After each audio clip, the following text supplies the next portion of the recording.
All right, Andy Gresh here to break down Week 5. Lions in town as the Patriots begin another season, 2 consecutive seasons now where they start 1-3, and we've got quite looking at this quarterback situation. Brian Hoyer's now on IR at the time of this taping. It's Thursday night. Mac Jones doesn't look likely like he'll play, even though he's on the field. So that leaves Bailey Zappi and Garrett Gilbert. You talked Sunday on Pat's Wrap, after the loss to the Packers, that you would start Hoyer if he was healthy, because there's a difference when you start an NFL game and a team prepares you for the week. What challenges now does Bailey Zappi face by starting this week as opposed to coming in relief? Well, he can't overthink it, number one. And this is really where Matt Patricia is going to be challenged, I think, more than ever before as the offensive coordinator. He's got to make sure to design some plays that are easy throws, close to the line of scrimmage, but allow Bailey Zappi to kind of settle in early and then start to push it down the field slowly, as long as he's handling the football the correct way and making sure that he's not making mistakes and soiling himself. But there's no question it's a challenge. I mean, look, he threw 60 touchdowns at Conference USA, and that's great.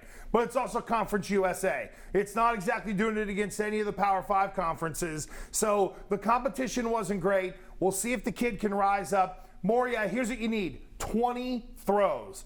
If you get that target of 20 passes with Zappi and you can run and be functional, you got a chance to win. And that seems to be on the path that they were last week. He had 15 throws and he didn't play the first 2 series. So if he maybe has 2 or 3 throws in each of those series, he's right at around those 20 throws. The casual fan out there, Gresh, will say, oh, the Patriots should beat the Lions. They've been the laughingstock of the league for years. You look at it offensively, they're one of the best teams in the league. Defensively, they're one of the worst. How do you assess a team that is so on polar opposites on both sides of the ball? It really is crazy. And I think for some of it with Detroit is their number 2 pick, Aiden Hutchinson, the kid out of Michigan, they kind of don't know what to do with him. They're trying to move him around and figure out different ways to get him going because he hasn't gotten off to a great start. They got a great corner in Jeff Okudah, but that's really about it in terms of on defense. You know, in terms of offense, they also do turn it over as well. And I think that provides some short fields for offenses against that defense and helps skew the numbers a little bit. But look, it's a wild team. Their head coach, Dan Campbell's wild.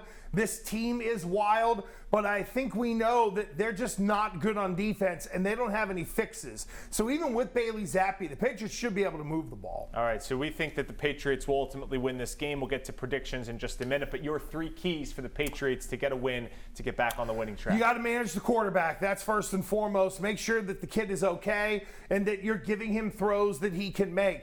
Number 2 is you've got to establish some home field. There's got to be some oomph to start this game, because there's one thing we know about the Dan Campbell teams.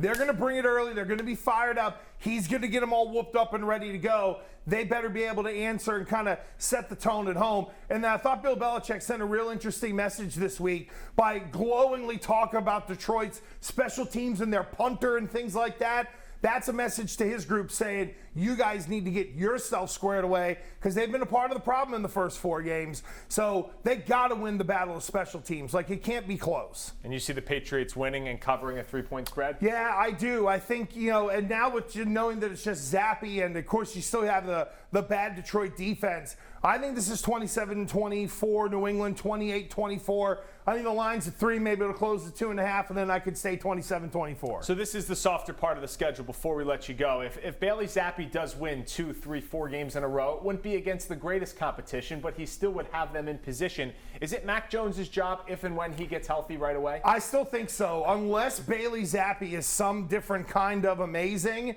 and they just start expanding the offense right away with him. I just don't see a change. They like Mac. I don't think they like Mac. They love Mac Jones. And what they can do, though, Morey, is kind of take their time of letting him come back. Yeah. You need an extra week to get to the bye. Totally fine. The kid's doing a good job. Yeah, Lions, Browns, Bears. They've got the Jets twice in the next 6 games. So the Patriots have a chance, starting right now, to work their way back to 500, maybe a game or 2 over before the stretch run starts around Thanksgiving time. He's Andy Gresh. I'm Morey Hershgordon. We will see you Sunday morning, 11:30 on Fox Providence for New England Nation.